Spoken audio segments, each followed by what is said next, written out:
Oke, bagaimana melihat peluang ekspor sambal? Hai, aku Rido Ilyas.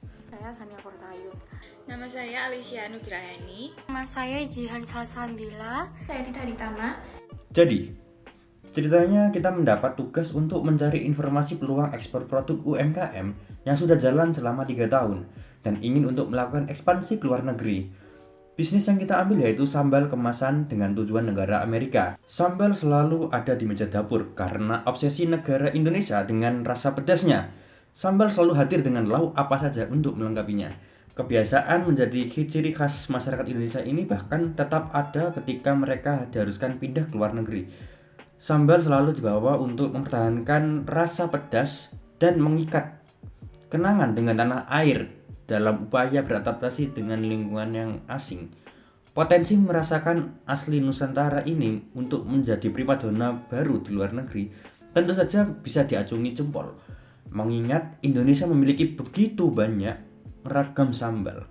Bahkan Amerika adalah salah satu negara yang menghadirkan peluang luar biasa sebagai tujuan ekspor sambal.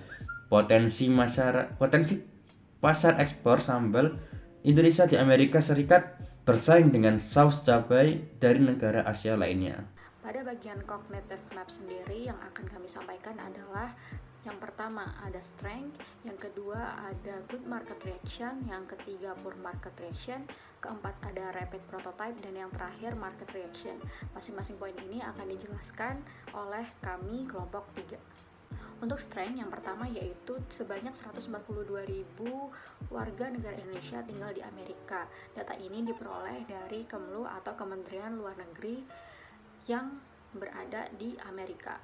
Sehingga melalui data ini dapat dipastikan bahwa apabila produk dilakukan ekspor ke Amerika sudah memiliki banyak orang-orang atau pelanggan-pelanggan potensial.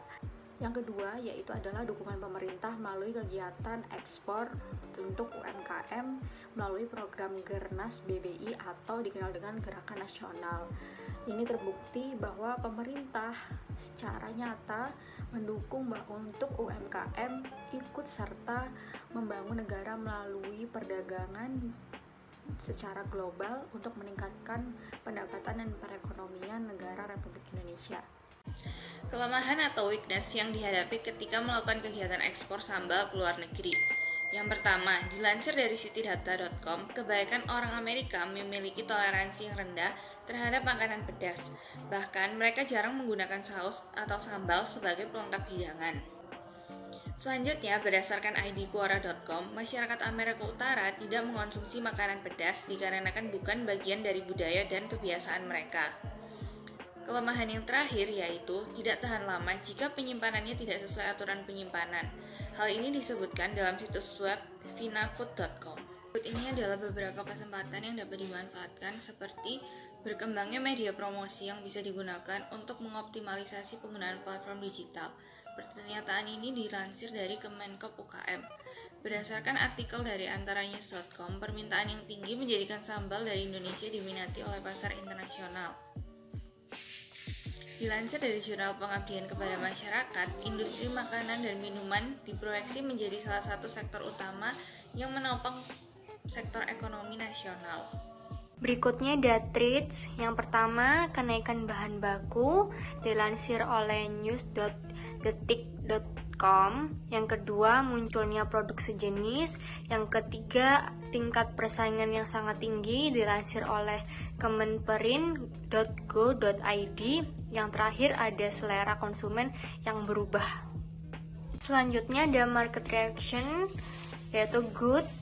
Yang pertama, jumlah WNI sebesar 358.707 orang dilansir oleh www.bps.go.id.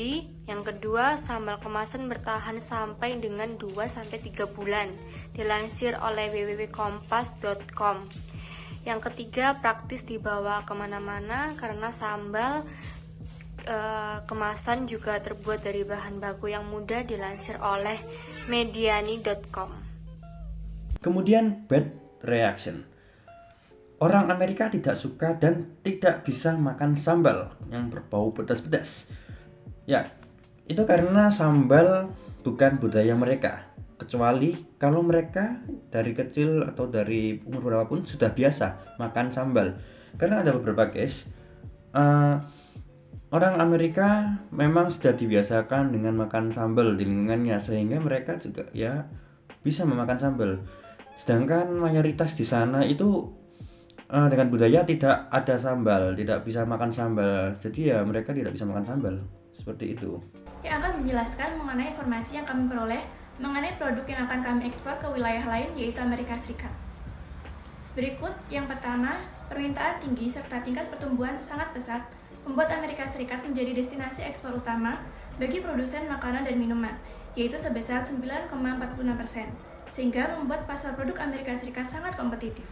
Hal tersebut dilansir dari Republika.id dan Kemenprint. Yang kedua, Indonesia memiliki industri unggulan serta kontribusi yang besar untuk perekonomian nasional terhadap PDB atau produk domestik bruto. Informasi tersebut dilansir dari Kemenprint. Yang ketiga, mayoritas WNI yang berada di negara Amerika Serikat tidak lepas dari konsumsi sambal yang merupakan ciri khas orang Indonesia. Informasi tersebut kami peroleh dari sumber ukmindonesia.id. Keempat, komoditas ekspor yang menjanjikan yaitu sebesar 350 ton. Hal tersebut kami lansir dari kompas.com.